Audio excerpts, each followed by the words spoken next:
Naririnig niyo po ba ako?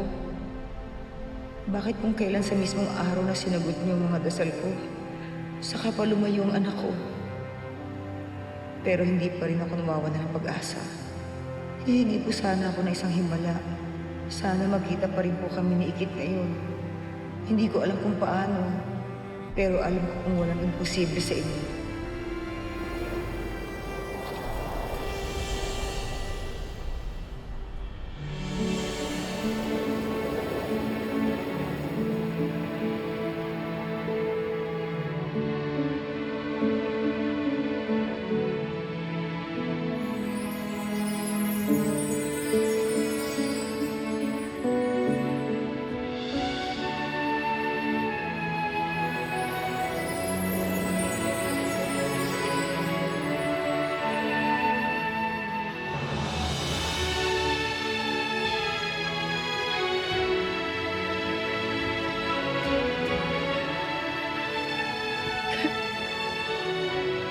Ikit!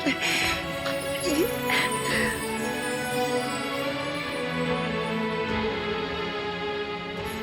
Ano pong ginagawa niyo dito? May flight din po ba kayo? Akala ko hindi na kita maabutan. Nagbago ba yung flight mo? Hindi po. Nagbago po talaga yung isip ko. Kasi na-realize ko po na hindi ko po pala kayang iwanan yung mga taong mahal ko. Miss May, okay lang po ba kayo? Ba't iyak pa kayo ng iyak? Ang saya-saya ko lang kasi... Kasi... Nakita ko na yung anak ko. Nahanap ko na si Emily. Talaga, Miss May? Congratulations! Mababuo na ulit yung pamilya mo, Miss May. Anak, mabubuo na tayo. Mabubuo na tayo. Oh? Tayo? Ikit. Ikaw si Emily. Anak kita. Ako ang nanay mo. Ako ang nanay mo. Ako nanay mo.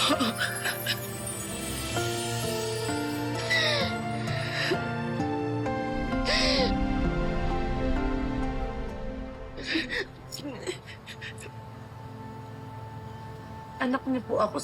Sigurado po ba kayo sa sinasabi niyo? Pinantahan kita kila Gemma, Lu. Para makausap kita. Pero nakaalis ka na, anak. Sinundan kita sa sementeryo. Pero ang sabi ng ninong badug mo, papunta ka na raw sa airport. Nalaman ko na dumalaw ka sa tatay mo. Sa puntod niya, si Isagani Karingal. Si Gani Ikit. Siyang dati kong kinakasama. Ikaw si Emily, ikaw ang anak namin ni Gani. Teka lang po Kung kayo po yung nanay ko, sino po yung naabutan ko dun sa may reunion na galing pong Japan? Nagpunta ka doon sa reunion. Hindi ako nakapunta. Ibang tao yung nakausap mo. Anak, Emily, patawarin mo ako kung iniwan ko kayo ng tatay mo. Patawad, anak. Patawarin mo ako. Kung di ako umalis, sana di tayo nagkaiwalay ng ganito. Pero maniwala ka. Maniwala ka, anak. Minsan hindi ka nawala sa isip ko. Hindi ka nawala sa isip ko, anak. Kaya hindi ako tumigil sa paghanap sa'yo kasi naniniwala akong buhay ka. Buhay ka, anak. Kayo yung nanay ko. Nanay.